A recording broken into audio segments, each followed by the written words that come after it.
So when the Supreme Court ruled recently that ICE and Border Patrol are allowed to profile people partially, at least based on race or the language they speak or where they are at, um, I think that that did not get enough attention because in that one action, what you are essentially doing is creating a second class tier of citizens that do not enjoy the same rights as white citizens, basically, because those individuals can now expect to be subject at any time to being stopped, detained, searched, having their property seized, being sent to detention,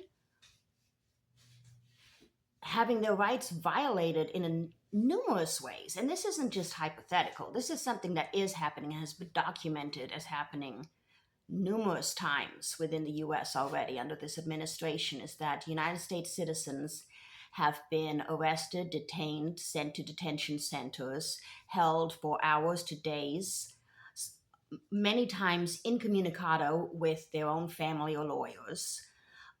Many of them have been abused in numerous ways, including being denied food, water, medical care, being beaten.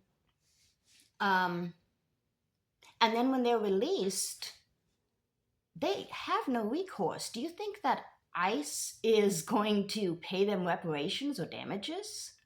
Oh, we've also had recent reporting saying that a lot of these people do not get their possessions back, their driver's licenses, their keys, their passports, their birth certificates, valuables, jewelry, money, credit cards.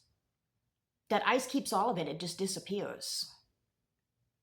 But even if that wasn't the case, if these people are held incommunicado without any ability to tell anyone where they are, not only is that cruel to their families, to them, it is also illegal to hold them without allowing them to speak with their lawyers. But on top of that, let me tell you, the majority of people who are working class in this country, if they just disappear for a day, 2 days, 3 days, they can lose their job.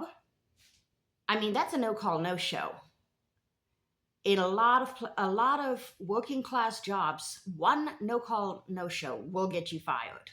Some are a little bit more lenient, but let's say you disappear for 2, 3 days. Is your job still going to be there for you? Probably not. As a result, they can lose their housing. If they lost their valuables and their credit cards and their keys and their driver's license, how are they going to get another job? How are they going to prove that they're citizens next time that ICE decides to detain them because they don't have the right skin color or not speaking the right language, according to them? I mean, you're basically creating an entire subclass, which, by the way, is the same thing that they did in 1930s Germany when they were ramping up. You know, they had certain groups of people that were required to always carry their papers on them, to wear, at one point they started requiring people to wear symbols to designate what group that they wanted to classify them into. It wasn't just the Jewish star. There were different symbols, such as the pink triangle and so forth, for different categories of people that they wanted to discriminate against. And then they started to restrict these people's movements. They would arrest them for this, that, and the other thing. Like, they didn't go straight from you're, you're here to you're going to the camp. It was a ramping up. But one of the major steps that they did was that they made these people where they always were subject to being stopped and asked for their papers. In fact, everybody in Germany was, but a lot of it was directed against people who were visibly identifiable as being part of a targeted group. You know, in the movies, the old black and white movies, they would stop and say, Papieren bitte, and that's where we're at in this country.